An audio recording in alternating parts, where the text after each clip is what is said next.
Masechet Baba Kama Daf Mem Gimel Amud Bet. Je vais commencer par Mem Gimel Amud Bet. Amar Rabbi Shimon ben Lakish, Shor Shemit et Ha'eved. L'Amud Aleph. L'Amud Aleph. Oui, mais ça c'est Amud Bet et on commence par Amud Aleph. Masechet Baba Kama Daf Mem Gimel Amud Bet. On va commencer par Mem Gimel Amud Aleph. Amar Rabbi Shimon ben Lakish, Shor Shemit et Ha'eved Shelo Bekavana. פטור מ30 שקלים, שנאמר, כסף 30 שקלים ייתן לאדוניו והשור יסכל. כל זמן שהשור בסקילה, הבעלים משלמים 30 שקלים. אין השור בסקילה, אין הבעלים משלמים 30 שקלים. Nous avons une règle, généralement, lorsqu'un shor mouad a tué un Eved Kenaani, alors le propriétaire du shor doit payer au propriétaire du Eved Kenaani une indemnité qu'on appelle Knas Shloshim Shekalim. C'est un montant invariable. Dans tous les cas de figure, le propriétaire du shor Mouad doit payer 30 shekels. Mais maintenant, qu'est-ce que nous enseigne Rish Lakish? Il nous dit, quand est-ce qu'en effet le propriétaire du shor Mouad doit payer 30 shekels? C'est seulement si le shor avait l'intention de tuer le Eved Kenaani. Mais s'il n'avait pas l'intention de tuer le Eved Kenaani, par exemple, il était en train de courir ce shor et accidentellement, il a encorné le Eved Kenaani, dans ce cas-là, le propriétaire du shor n'a pas besoin de payer un knas de 30 shekels. Sur quoi il s'appuie? Sur le pasouk. Sheneemar, kesef sheloshim shekalim iten ladona ve'ashor yisakel. Kol zman she'ashor biskila, habe'alim meshalmim 30 shekalim. En ashor biskila, en habe'alim meshalmim 30 shekalim. Car la Torah a lié les deux notions. La skila et les 30 shekels.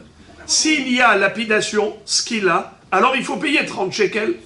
S'il n'y a pas de lapidation pour le shor, alors il n'y aura pas de 30 shekels pour le propriétaire. Les deux notions sont liées. Et étant donné qu'il a tué chez Bekavana, puisqu'il a tué sans aucune intention, alors on ne le lapide pas. Si on ne le lapide pas, il ne doit pas payer 30 shekels. J'ouvre une parenthèse qui est très importante. Il faut savoir qu'ici, on parle d'un shor mourad. C'est quoi un shor mourad? C'est un shor récidiviste. Il a déjà tué 3 personnes. Maintenant, il tue pour la 4e fois. Alors, comment ça se fait que tu dis que cette 4e fois, comme il a fait sans kavana, alors il n'est pas lapidé. Et comme il n'est pas lapidé, il n'y a pas de 30 shekels. Mais de toutes les façons, on doit lapider ce shor. On doit le lapider pour les 3 premières fois. Réponse, c'est vrai. On va le lapider pour les 3 premières fois, mais pas pour la 4e fois. La 4e fois, c'est un encornement qui était sans kavana, et par conséquent, cette action-là, cet encornement, ne mérite pas de skila. S'il n'y a pas de skila pour cet encornement, il n'y aura pas de shloshim shekel pour cet encornement. Ça, c'est le hidouche de Rish Lakish. Mais Rabba va nous donner le même hidouche pour le kofer. Amar Rabba, shor shehemit ben horin shelo bekavana patour mi kofer. Normalement, un shor moad qui a tué déjà 3 personnes, on devait normalement le lapider, mais il s'est enfui à chaque fois.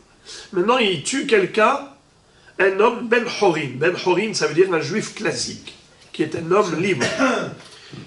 Et qu'est-ce qui s'est passé? Il a tué, mais sans kavana. Les 3 premières fois, il avait tué avec kavana. Il a tué, le taureau de Reuven a tué Shimon. Il a tué ensuite Lévi, ensuite Yehuda. Mais maintenant, il a tué Issachar sans kavana. Étant donné que Issachar, il a encorné sans kavana, c'est juste parce qu'il était en train de courir derrière un autre bœuf et sans faire exprès, il a tué Issachar. Il ne mérite pas de lapidation pour Issachar. Il mérite une lapidation pour avant, mais pas pour cette fois-ci. Par conséquent, il n'y aura pas de kofer. D'où il apprend, car la Torah a lié le kofer à la lapidation. השור יסכל וגם בעליו יומת, אם כופר יושת עליו. כל זמן שהשור בסקילה, בעלים משלמים כופר. אין השור בסקילה, אין הבעלים משלמים כופר. Si on ne doit pas lapider le taureau, alors le propriétaire n'a pas besoin de payer le koffer. Et Tivé Abaye, Abaye pose une kushia. Et il réfute Rabba, il dit, Hemit Shori et Peloni au Shoro Shel Ploni, Arezé Meshalem al pi atzmo. Il cite une baraïta qui dit clairement que si jamais le propriétaire du taureau vient et témoigne contre son bœuf, et il dit devant le Bédine, mon bœuf a tué le voisin. Alors c'est vrai qu'on ne va pas le lapider, mais il payera le koffer. Ou bien il dit, mon bœuf a tué le taureau du voisin. Et son bœuf, c'était un shor moad. Eh bien, il payera. Alors, encore une fois, Hemit Shori et Peloni. Mon shor a tué monsieur Untel. Au Shoro Shel Peloni, où il a tué le bœuf de monsieur Untel. Hareze Meshalem al pi atzmo. La Baraïta nous dit que ce monsieur-là, qui a avoué devant le Bédine que son bœuf a tué soit le voisin, soit le taureau du voisin, il doit payer. Hareze Meshalem al pi atzmo. Qu'est-ce qu'il paye? Il doit payer quoi? Certainement le koffer. Maïlav, koffer.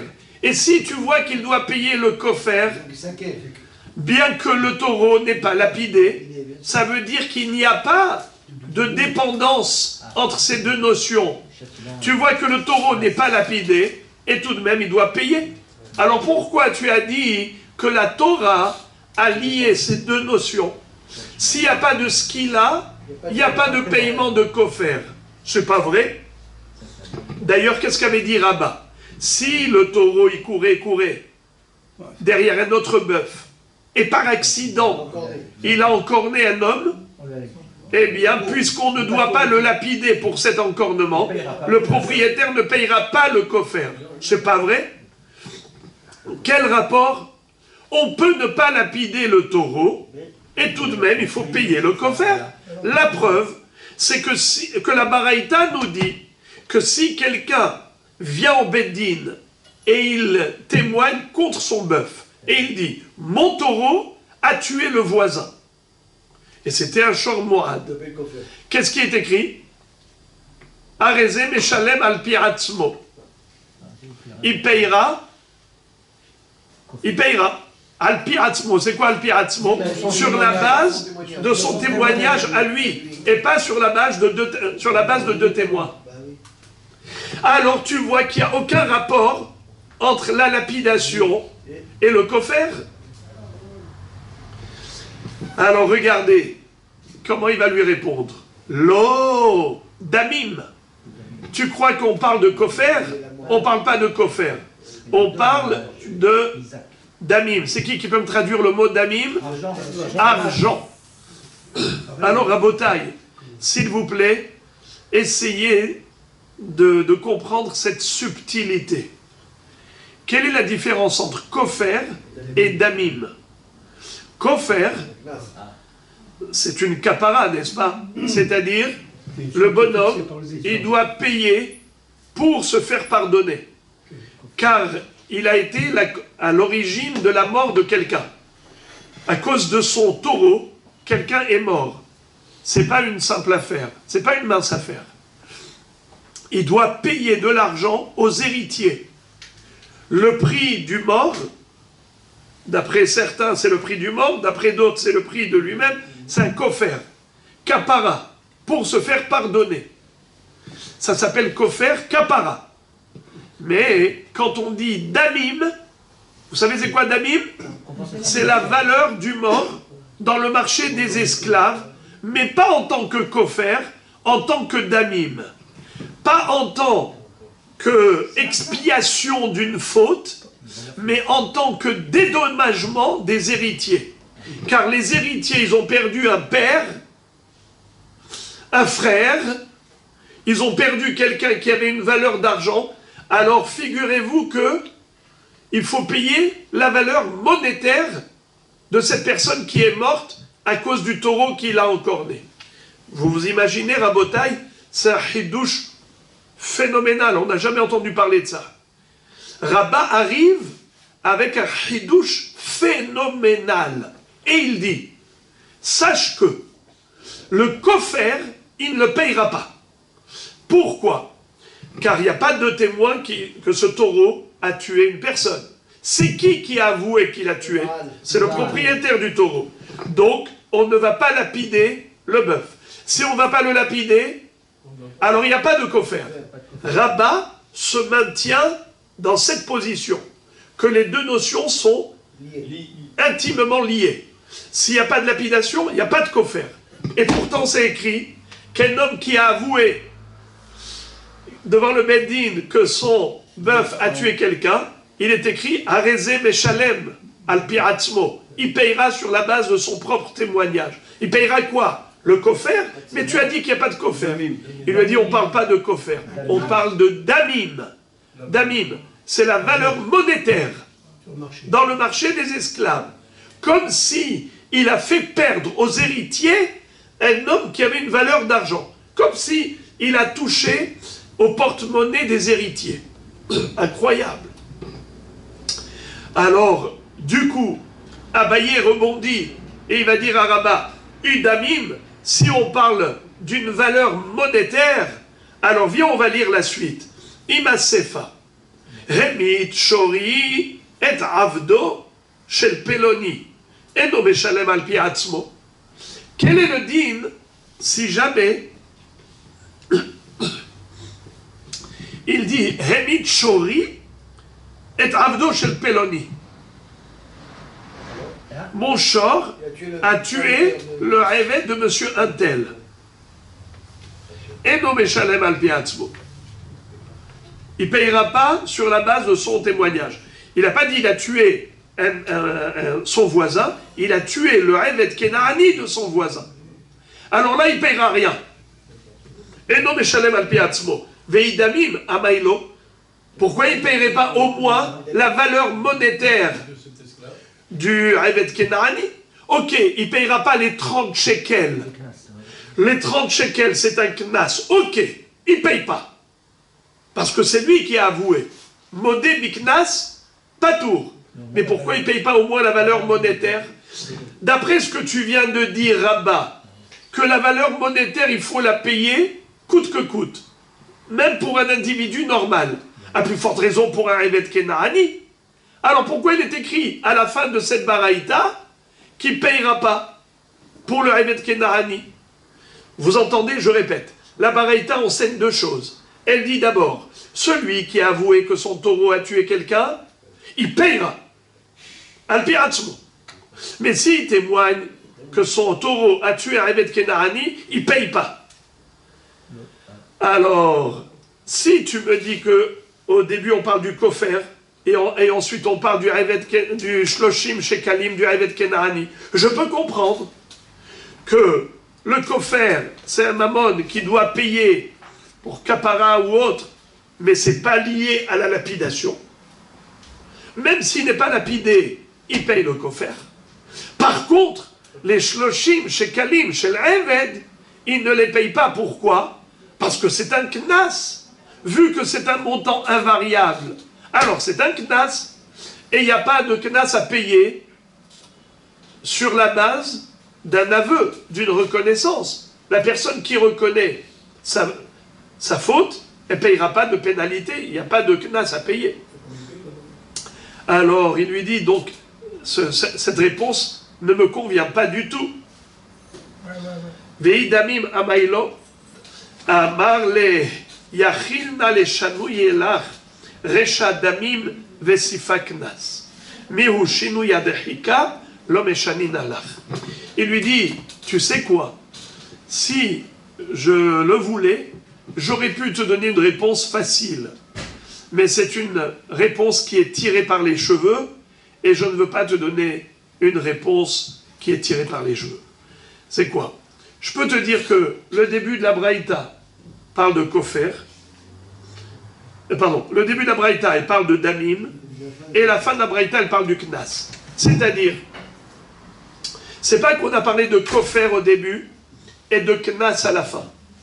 On a parlé de Damim, bravo. Au début, on parle de Damim. Et ça, il peut être Meshalem même Alpi Atzmo. Parce qu'on n'a pas parlé de Kofer. Car le Kofer, il ne payera pas. Alpi Atzmo. Tandis que la Sefa, elle parle de Shloshim Shekel. Ça, c'est un Knas. C'est pour ça qu'il ne paye pas. Mais les Damim, il payera de toutes les façons. Donc la Braïta qui a dit, dans la Récha, il paye, elle parlait de Damim. Quand elle a parlé de Hemet Kenaani, elle a dit il ne paye pas, elle ne parlait pas de Damim, elle parlait de Shloshim Shekel, du Knas. Et c'est comme ça que je peux te répondre facilement. Seulement, ça, comment on dit, ce n'est pas digeste. Même si ça passe, mais ça casse. Ça veut dire que c'est pas logique, c'est pas cohérent. Au début, tu me parles de Damim, et après, tu ne parles pas de Damim, tu parles du Knas. Il faut être cohérent. Ou bien tu parles du Kofer et du Knas, ou bien tu parles de Damim et Damim. On ne parle pas de deux cas différents dans la foulée. C'est comme ça que Rabba va lui dire, j'ai une autre réponse pour toi, Abaye. Il dit Damim. Behemet, la Récha et la Sefa, ça parle de Damim. Donc c'est la raison pour laquelle au début, il paye. Alors pourquoi il ne payerait pas pour le Evet Kenaani? Mihu, ben Horin de Meshalem Kofer al Piatzmo, Vechi Dami, Deyatu Saade Veasehidu Bedekatal, Velo Yadae, Itam Hava, Imuad Hava, Veamar Mare de Muad Hava, de Meshalem Kofer al Piatzmo, Echadele Kaedim, Meshalem Damim, Gabe Evet, Sheno Meshalem Knas al Piatzmo, Vechi Dami Deyatu Edim, והסהידו בדקתל, ולא ידע איתם הווה עם מועד הווה, ואמר מראה מועדו, לא משתלם קנס על פי עצמו, אחד לכעדים, לא משלם דמים. Extraordinaire. Écoutez ce qu'il lui explique. Il lui dit, tu veux savoir, quelle est la différence? Béhémet, on parle toujours de damim. Ça dépend en fonction de qui. Et c'est en fonction de qui? Si c'est en fonction... Ça dépend si on parle de Ben Horin ou on parle de Evet Kenaani. Et qu'est-ce que ça change? Écoutez la beauté de l'explication qu'il lui donne. Il lui dit, tu sais qu'il existe un cas où la personne va devoir payer Kofer al Piatzmo. Comment est-ce possible? Mais il vient de dire lui-même que s'il n'y a pas de lapidation du taureau, du bœuf, alors il n'y a pas de kofer. Alors comment est-ce possible? Non, je parle de kofer. Evet Kenaani, c'est shloshim. Écoutez le cas de figure extraordinaire. Il lui dit, imaginons par exemple, il y a eu 2 témoins qui ont témoigné qu'il a encore né 3 fois. Il a tué 3 fois. 1, 2, 3. Seulement, à chaque fois, Il a tué des gens différents. excusez-moi, pas 3 fois, une seule fois, qu'il a encore né 1 fois. Maintenant, eux, ils disent, nous, on ne sait pas s'il est Tam ou il est Mourad. On l'a vu au taureau de Réhouven, qui a tué Shimon, mais on ne sait pas si ce bœuf-là, il était Shor Tam ou il était Shor Mourad. Ça change pour le kofer. Pour le paiement, c'est une pénalité ou c'est... Lui, eux, ils ont vu une seule fois. Ils ne savent pas, mais pourquoi les témoins ne savent pas? Il vient témoigner que le taureau a encore né. C'est tout. Qu'il soit Tam, qu'il soit Mourad. Pour les témoins, ça ne change rien. Mais est-ce que le propriétaire payera kofer? Mais il a un statut, ce taureau. Répondez à ma question. Il va payer Est-ce qu'il payera kofer, oui ou non? Le taureau, il était déjà Tam 2 fois. On ne connaît pas le statut. Mais eux, ils ne savent pas. Mais le taureau, il a quand même... On le connaît, le taureau. Mais vous n'avez pas entendu alors. Non, j'ai pas entendu. Ils ont dit on ne sait pas. Mais qui a dit on ne sait pas? Les Rédim. Ces Rédim-là, ils ne savent pas sur ce coup-là. Ouais, bah c'est tout. C'est exactement. Sur ce coup-là. Oui. Mais le taureau par lui-même, Oui. il reste quand même avec un casier. On ne sait pas. C'est pas marqué C'est dommage, sait on pas. va marquer, hein. D'où vous lui sortez le pauvre? Le propriétaire, il peut dire mon taureau, il a déjà encore les 2 fois. Mais il n'a rien dit, le propriétaire, pour l'instant. Alors, justement, les Rédim viennent témoigner et ils ont vu une seule histoire. Ils ont vu Réhouven, le taureau de Réhouven, qui a tué Shimon. Point à la ligne. Est-ce qu'il paye kofer, oui ou non? Non. Non. Alors maintenant, quand ils sont venus, ils ont dit, nous, on ne sait pas s'il est Tam ou il est Mourad. Est-ce qu'il a un casier judiciaire, ce taureau, oui ou non? Ils disent, on ne sait pas. Est-ce qu'il payera un coffre? Non. Maintenant, le propriétaire dit, oui, moi je sais. Voilà. Mon taureau, il est Mourad. Alors, les Edim témoignent d'un encornement réel. Et le propriétaire valide le statut. Alors maintenant, il payera coffre. Il payera coffre. Parce que le taureau sera encorné, pardon, il sera lapidé pour cet encornement, puisqu'il y a 2 témoins. Seulement, il nous fallait juste le savoir s'il paye coffre ou pas. Eh bien oui, il payera coffre. Alors je répète, est-ce qu'il y a lapidation pour ce taureau, oui ou non? Oui, puisqu'il y a 2 témoins, ils l'ont vu. Même si c'est la première fois, il y a lapidation. Shorta. Donc de toutes les façons, il y a lapidation. Maintenant, est-ce qu'il y a coffre? Oui. C'est pas les Edim qui ont entraîné le coffre. C'est le propriétaire qui a donné à ce témoignage des 2 Edim le statut de coffre. Comment? Parce qu'il a validé que c'était Shor Mourad. Eux, ils ont dit, on ne sait pas s'il est Shor Tam ou Shor Mourad. Lui, il a validé. Alors, il y aura un coffre. Alors, regardez maintenant comment Rabat va extrapoler. Il va dire, étant donné que le propriétaire a la possibilité d'entraîner un paiement de coffre, alors il peut aussi entraîner un paiement de damim. Même s'il y avait 0 témoin, il vient tout seul et il dit, mon taureau a encorné, et donc je suis Khayab, eh bien il paiera damim. Puisqu'il peut créer le coffre, il peut créer damim. Mais pour Shloshim Shekel, imaginons le même cas. Les Edim sont venus témoigner qu'il a tué le Eved du voisin, le Eved Kenaani. Mais ils ne savent pas s'il est Shortam ou Shor Mourad. Shortam ne paye pas Shloshim Shkalim. Shor Mourad, il paye Shloshim Shkalim. Le propriétaire arrive et dit, mon taureau, il est Mourad. Est-ce qu'il payera les Shloshim Shekalim? Bravo! Modé Biknas Patour. Shloshim Shekalim, c'est pas comme le kofer. Le Shloshim Shekalim, c'est un montant invariable. Puisque c'est invariable, donc c'est Knas, Modé Biknas Patour. Alors là, il n'y aura pas de damim. Étant donné qu'il n'y a pas de Shloshim Shekalim, il n'y aura pas de damim. Mais pour le Ben Horin, puisqu'il y a kofer, il peut y avoir damim. C'est la réponse qu'il lui a donnée. Métiv, 3e des grandes lignes. Métiv Rav Shmuel Barav Yitzhak. Kol shehayav beben horin, hayav be'eved, ben bekofer, ben bemita. Kofer be'eved mi'ika, et la lav damim. Encore une kushia contre Rabat, qui a innové un concept qui s'appelle damim. Ça veut dire que si le shor, Amouad, a tué sans kavana quelqu'un, un homme normal, ou bien al piratzmo, alors c'est vrai que il n'y a pas de kofer à payer, mais il faut payer damim. Alors il lui dit, d'où tu as sorti cette histoire-là de damim? A priori, ça n'existe pas, ça. Quelle est la preuve?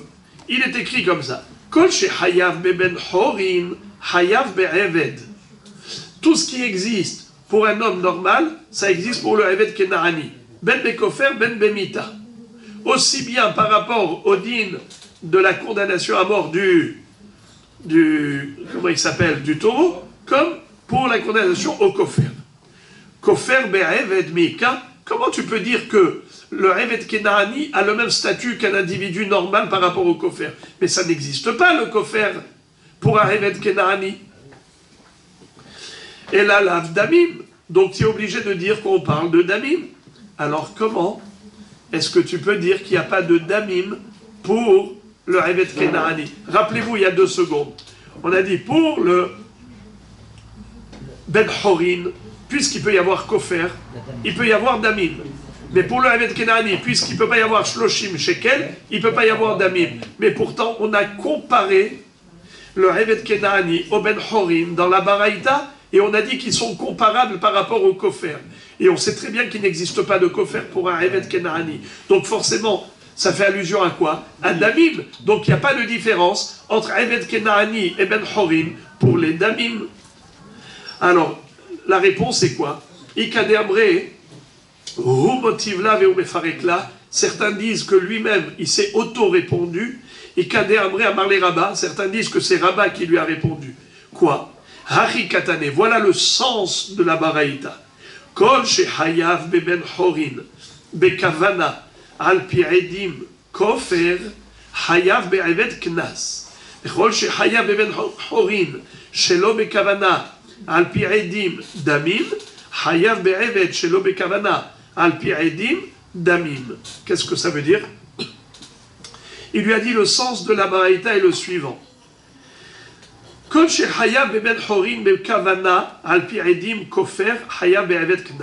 Si le taureau a encore né Bekavana et on a 2 témoins, alors dans ce cas-là, il est Hayav Kofer, Alpi Edim. Et si c'était un Eved Kenaani, évidemment, il sera Hayav Knas. Mais Kol Shechayav Beben Horin Shelo Bekavana Alpi Edim Damim, Hayav Be'eved Shelo Bekavana Alpi Edim Damim. Je dis, si on ne parle pas de Alpi Atzmo, on parle ici Alpi Edim. Alors, puisque Alpi Edim Bekavana Beben Horin il est Hayav Damim, alors Alpi Edim Shelo Bekavana pour un Eved Kenaani, il payera également Damim. Mais pas Alpi Atzmo, parce que Alpi Atzmo c'est pas Shayach, c'est uniquement Alpi Edim. Alpi Edim, le Knas existe. Mais Alpi Atzmo, le Knas n'existe pas. Alors l'histoire des Damim dans Eved Kenaani, oui c'est possible. Dans quel cas tu peux le trouver? Alpi Edim Shelo Bekavana. Répétons. Alpi Edim Bekavana, quel est le din? Je vous écoute. Il paye quoi? Il doit payer. Bravo. Il paye le Knas de Shloshim Shekel. Mais si c'est Alpi Edim Shelo Bekavana, qu'est-ce qu'il paye? Il payera Damim. Et dans quel cas il ne paye même pas Damim? Alpi Atzmo. Hazak Ubaru.